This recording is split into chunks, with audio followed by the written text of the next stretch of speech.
Hello and welcome to Security Scan. I am Vishal Dahiya, and this week we will discuss the issue of 36 Rafale jets which are being acquired by India from France.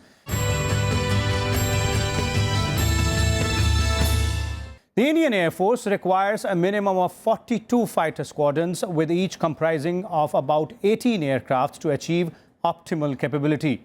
But at last count, this number stood at around 32, and with a high number of combat aircrafts, including the MiG-21s and MiG-27s, due to be retired in near future, the number of squadrons is further expected to shrink up to 22 in the next 15 years.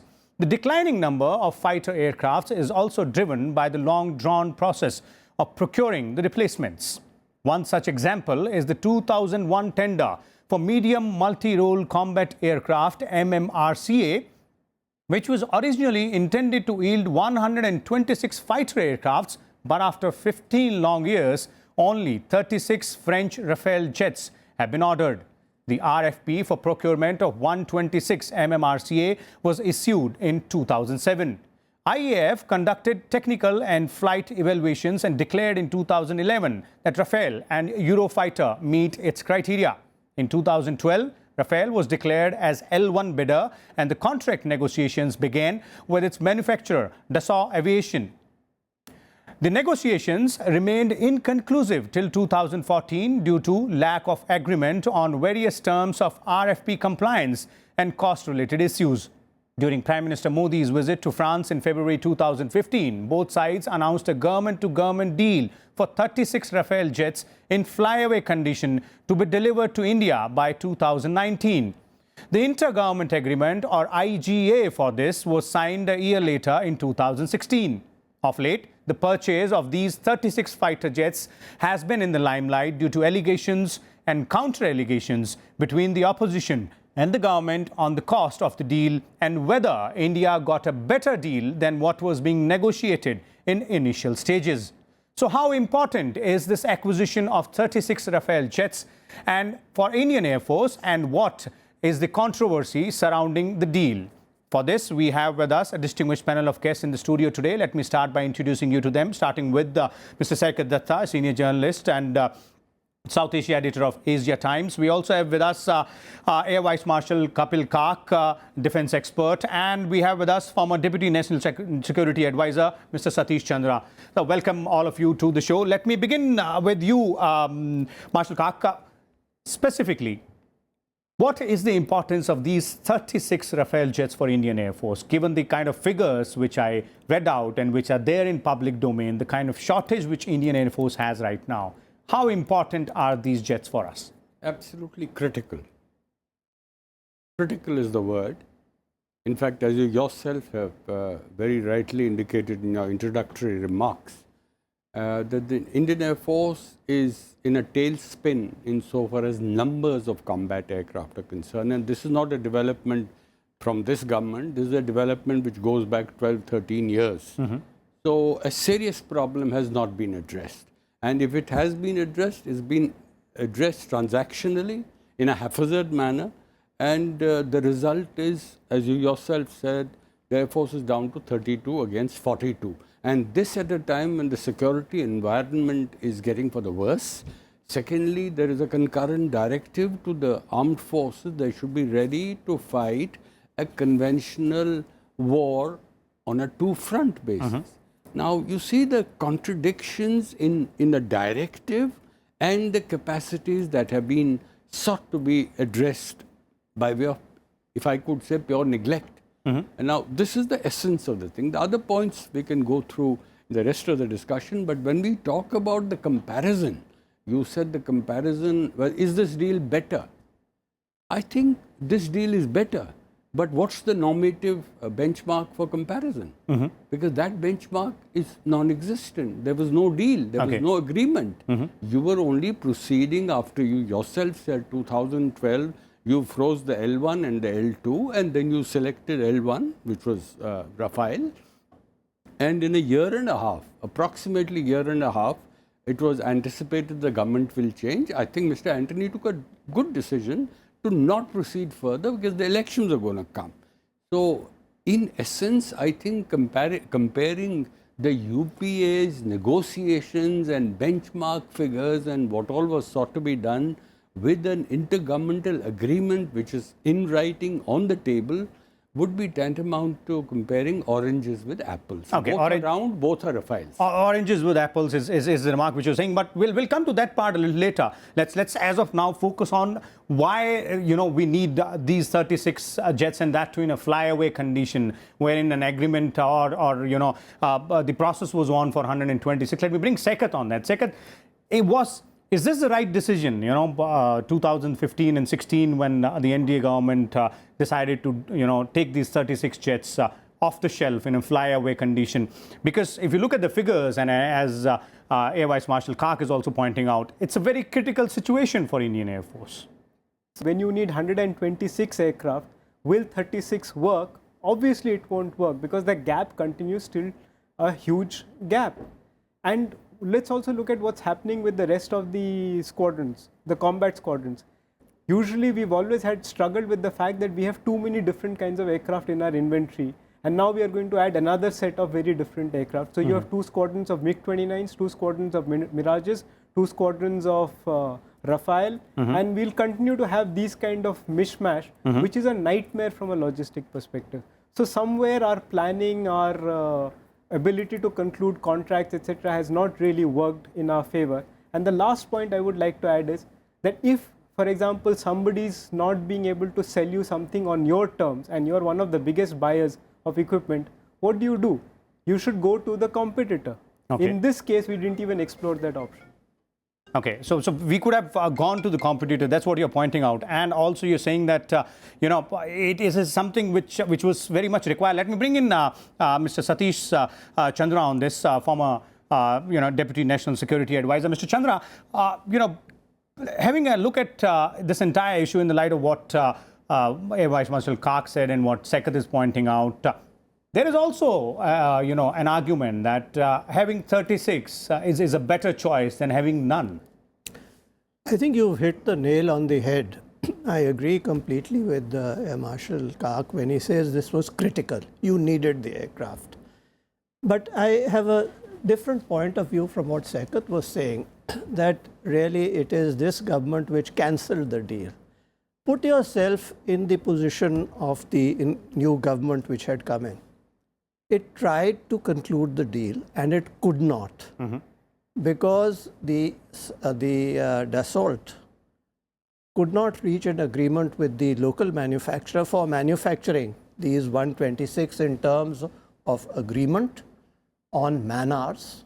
HAL was demanding a much higher number of man hours, which would have completely changed the quotations and the costs of the aircraft.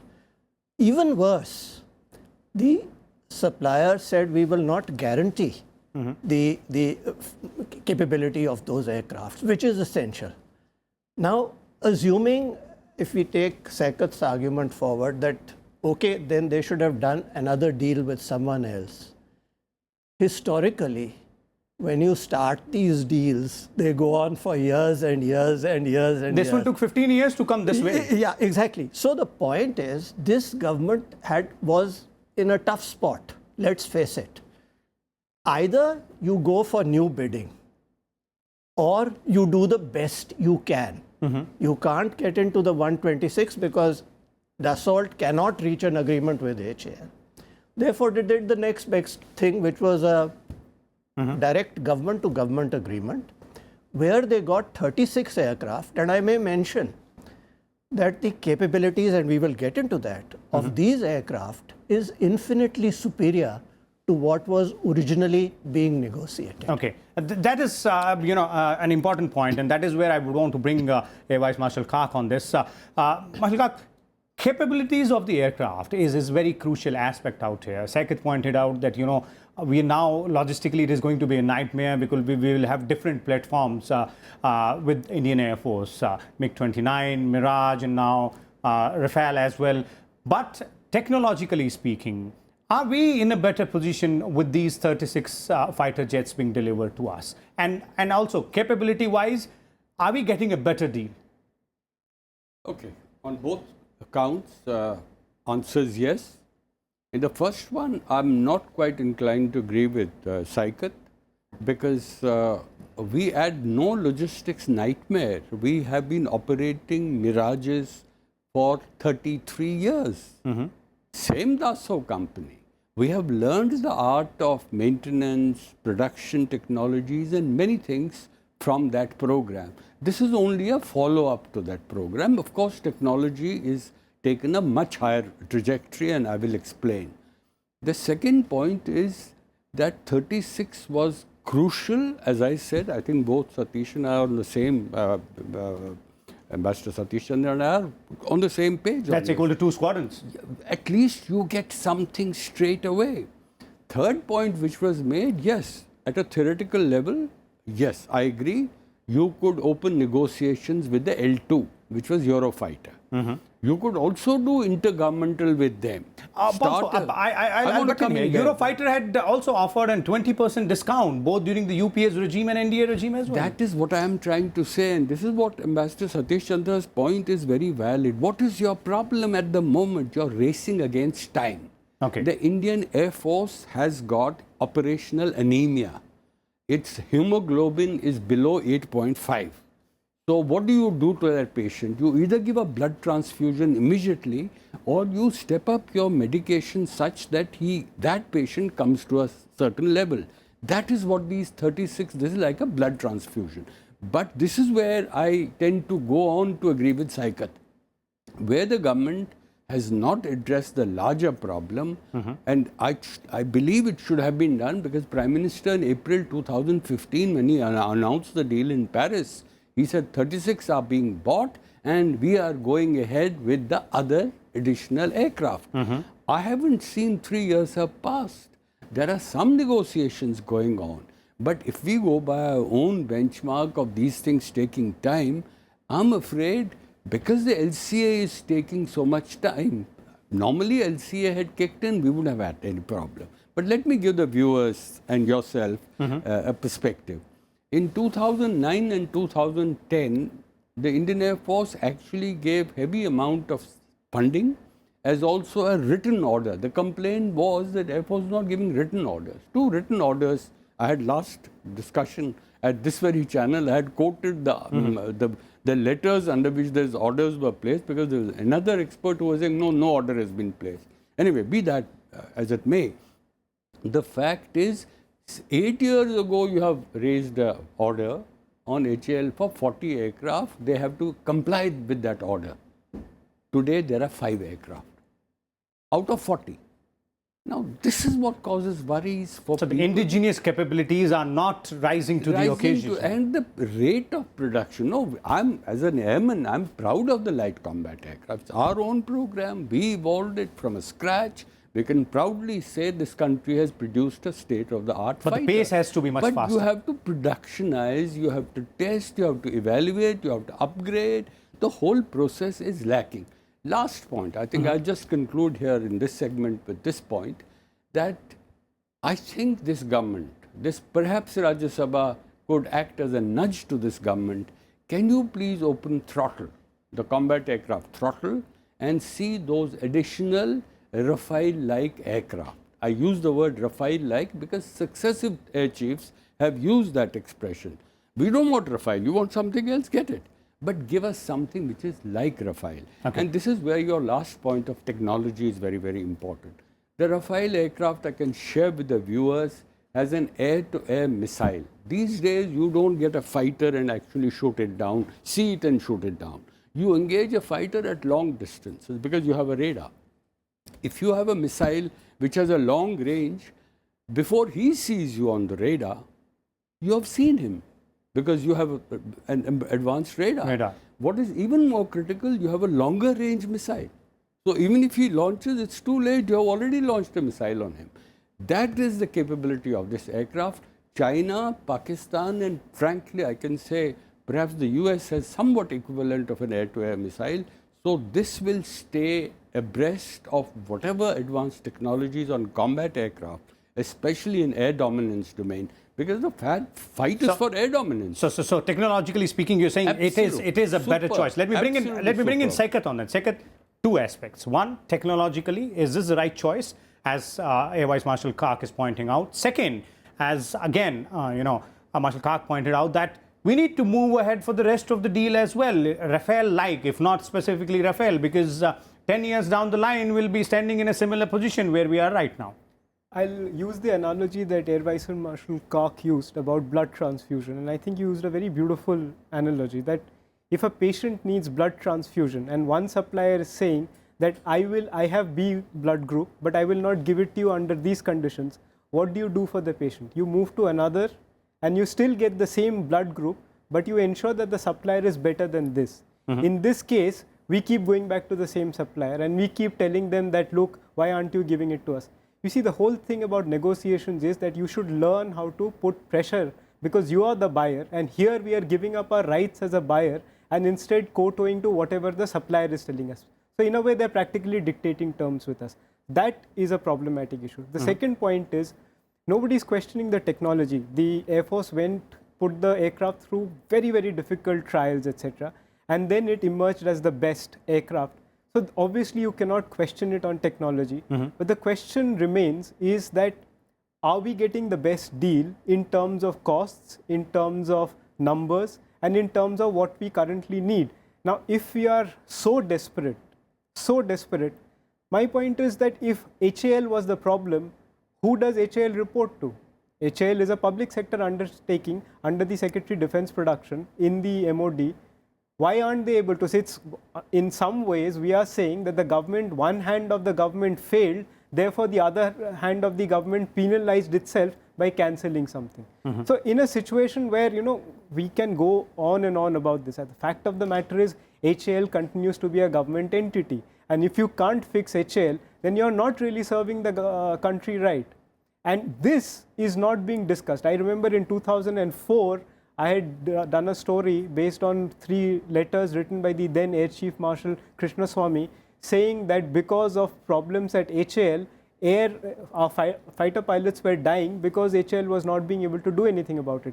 We've had successive governments, and governments just don't care about what our Air Force needs, both in terms of life and limb as well as technology, and that is essentially not changing. So the indigenous capability, you're saying, that is something which we'll have to focus on. Let me bring in Mr. Chandra on this aspect. And Mr. Chandra, this also is a very important point, which Saikat pointed out, that, we can't just simply compensate for one, aspect of one department's laxity by paying more or, buying less for the second department from outside. As in, we need to have a very solid process in place, system in place, so that we can ensure that the indigenous capability also works at the same pace as the requirements are. No, of course, there is no question that the indigenous capabilities must be upgraded. But here was a problem which was twofold, really. Twofold. It is from the French side as well as from the Indian side.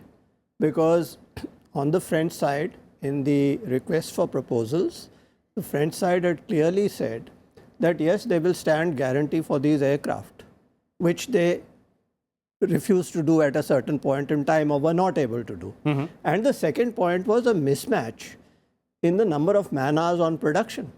And the mismatch was not of 10% or 20%, it was in a factor of 2.5 almost. So, it's something that is not bridgeable. But I think the short point is, which you made, and I think which we are all agreed on, that the indigenous build capabilities should be enhanced greatly. And I think we have got a great opportunity with Tejas, because this is a good aircraft. And this aircraft, we should really put all our efforts in ensuring that this is really the next aircraft in that category that we need. There will be other categories, of course. But of the light fighter, light combat aircraft, that is the one that we should be plugging for at this point in time. Okay, and second aspect, Mr. Chandra, which I would like to have your comments on which both our panelists are pointing out, that what about the rest part of the deal? We've got 36 aircrafts, fine, that is being done off the shelf, pretty much required to ensure that the critical operational requirement is maintained, and technologically as well. This is a pretty sound aircraft, but then original idea was to have 126, 18 off the shelf and 108 to be manufactured here. So how do we meet the additional requirement? No, Indigenous capabilities will definitely take a longer time. No, you know, this is, I share Marshal Kak's view on this completely, that really the government should be looking at this and have a long-term program as to how to get these aircraft the additional numbers, because we are critically short of aircraft. The squadron shortage is something which is very worrisome. And incidentally, it's not only here. It's across the board. If you look at the Navy also, you have problems. Navy as well, yeah. On submarines particularly. So on defense, my own view has been that successive Indian governments, including the present one, with your defense spending at 1.6% of GDP, it's not going to get you anywhere. You need to have at least double that amount. Double that amount. Let's also look at another aspect before we bring this discussion to an end, an important one as well. That is the cost aspect. Let me bring in Air Vice Marshal Kak on this. Marshal Kak, as far as cost is concerned, the allegations right now are that in terms of cost as well, this is not a better deal for India. Is this the right way to look at it? We had at the outset said that, cost comparisons without relating it to the context, without looking at the combination of factors that operated then, the fact that no deal or no agreement had been done then.